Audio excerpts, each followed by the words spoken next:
Betty was telling me that on August 28th, you're going to be turning how old? 101. 101. That's beautiful. Yes. I come from a family of 13, Wow. and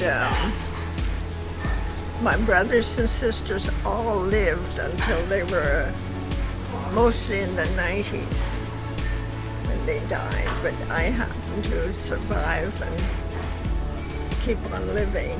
And as far as the nutrition, we noticed right away that it's mainly plant-based food. Well, I have lived a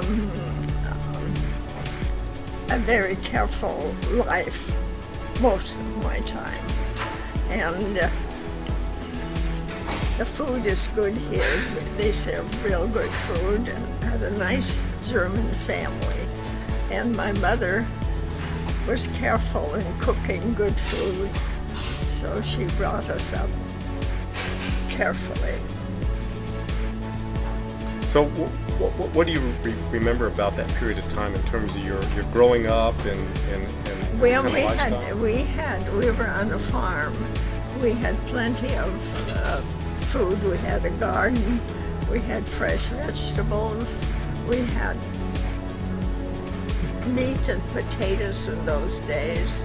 And we didn't know any different or any better. We didn't know anything about Adventists, the diet, and so on and so forth, until I was older and went to school.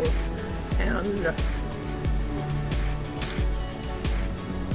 they told us about the Seventh-day Adventists and the diet. Well, I think that's because you grew up on a farm, and the kind of foods are much healthier.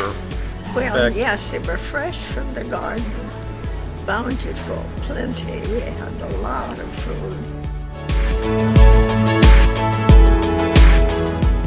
All right, next we're going to be talking with Eugene and Mildred, and they're from Tennessee.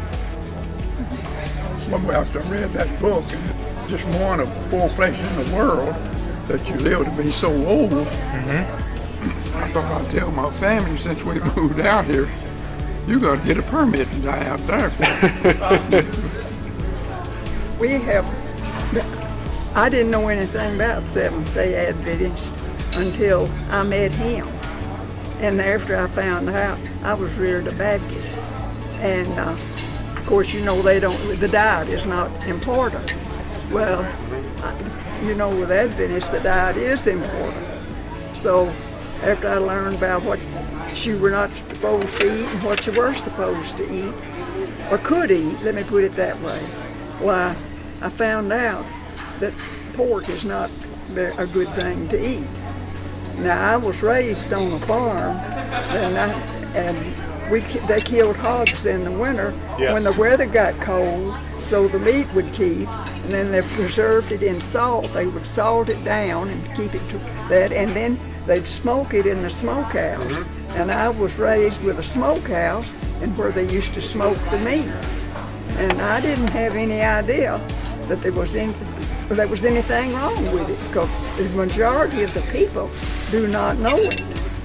But anyway, the way we got out here was our diet. That was when we were in Nashville was so good in one way, because it supplied, well, let me say this, it supplied the people there what they used to eating. But we were different, and we didn't eat the pork, so we came out here so we'd have a better diet. Do you have any favorite dishes that you like, or any kind of combinations that are your favorites? Well, what you raised in the garden on the farm. Beans, tomatoes, English peas, and carrots, and we had a garden, and we raised things in the garden. And I put in the deep freeze. We had 2 or 3 deep freezes, and I'd put food in the freezer. And we have that then the year round. And we also had a lot of tomatoes, canned tomatoes, made tomato juice. Love tomatoes. They're good. Thank you very much. Thank you. Well, you're just welcome. We're so glad to help you. If you got any bits of information, I'll help you through it. Well,